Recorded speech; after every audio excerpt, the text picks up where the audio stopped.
I'm just using paper to show you, but when I got the lamp, there were 3 of these on each of these light fixtures. And the first thing I thought of is, if I take these, turn them upside down,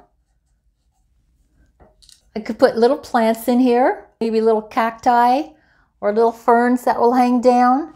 But I really don't want any more plants to take care of. I could use silk plants, but that might look kind of tacky. I think I have enough tacky things around the house already. So this is what I ended up doing.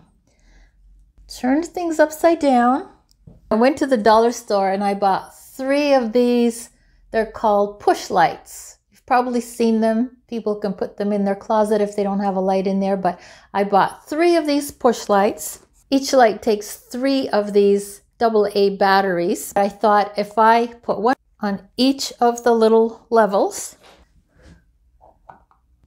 As of this point, the hardest thing about this has been getting these things and the batteries out of the packages. Well, obviously they're not going to stay there. So what I'm going to do is, I have some of this silver duct tape and I'm going to put it on the back of each of the lights just to hold it on there. If I turn it around, this is what it looks like from the back. But the thing is that I plan on using this lamp just down here in my little studio as a backlight.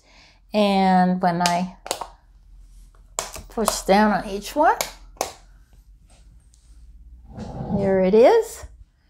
And if you have an old floor lamp, don't just throw it out. There may be something really cool you can do with it. As a matter of fact, if you've already done that, or if you're planning on doing something, let me know in the comments below. And if you have any questions, please do not hesitate to ask.